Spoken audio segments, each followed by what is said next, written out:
రోజు మన mister inspiration షోకి గెస్ట్ గా రాబోతున్నారు గ్రేట్ మ్యూజిక్ డైరెక్టర్ ఆర్పి పట్నాయక్ గారు.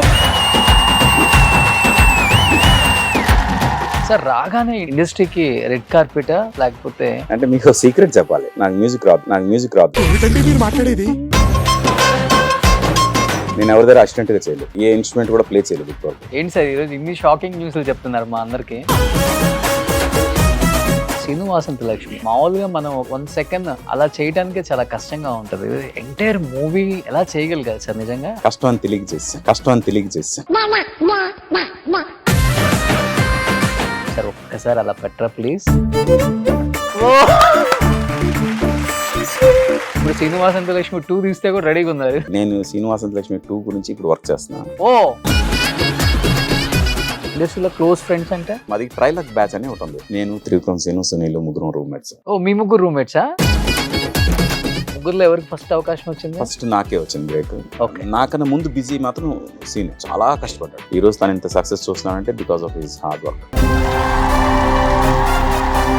తను రైటింగ్ చేస్తున్నప్పుడు కూడా ఎవ్వరు టచ్ చేయని ఎలిమెంట్స్ అన్ని చేసి 100 మాటల్లో చెప్పేవి ఒక మాటలో ఎలా చెప్పొచ్చు అనేది తన దగ్గర నుంచే వచ్చింది. అది చాలా గొప్ప విషయం. ఎంతవరకు నేర్చుకున్నారు సంగీతం? అసలు నేర్చుకోలేదని చెప్పాలి. నేనే నేర్చుకోలేదు, మీరు ఇంకేం నేర్చుకున్నారు? ఇప్పుడు వచ్చే అప్కమింగ్ సింగర్స్ కానీ మ్యూజిక్ డైరెక్టర్స్ కానీ ఏం చెప్తారు వాళ్ళకి? మీ చుట్టూ పొగిడే వాళ్ళందరూ మీకు ఎంకరేజ్ చేస్తున్నారని అనుకోవద్దు. మీ కాళ్ళు లాగే వాళ్ళు కూడా ఉంటారు. అన్ని సూపర్ డూపర్ హిట్స్ మేబీ. అలాంటి ఒక గొప్ప మ్యూజిక్ డైరెక్టర్ నేను మ్యూజిక్ ఆపేద్దాం అనుకున్నాను, ఎందుకు ఆ స్టేట్మెంట్ ఇవ్వాల్సి వచ్చింది?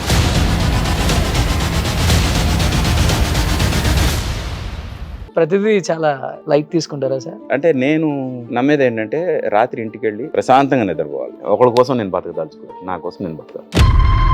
మార్నింగ్ లేచేంత వరకు ఏ డిస్టర్బెన్స్ లేకుండా నిద్రపోవాలి. అందుకే ఏ రోజు ఆ రోజు దులిపేసుకుంటాను. ఒక వ్యక్తి గురించి అడగాలి, మాకు తెలియని ఉదయకరణ్ గారు అంటే ఏం చెప్తారు? ఒక మనిషి తను ఒకటి అవ్వాలి అనుకున్నప్పుడు దానికి ఏవి హర్డిల్స్ కాదు అంటున్నాను. అది నేను చూశాను తనలో. నాకు అన్నిటికన్నా బాధ ఎక్కడ వేసిందంటే when I went to see his body. మార్చరీలో అలా ఒక మూల అలా పడి ఉంది బాడీ, ఎవరు లేరు. ఎంత పెద్ద హీరో, ఎంత పెద్ద ఫ్యాన్ ఫాలోయింగ్ అలా పడి ఉన్నాడే అనే ఫీలింగ్ మాత్రం దట్ మూడ్ మీ అలాట్.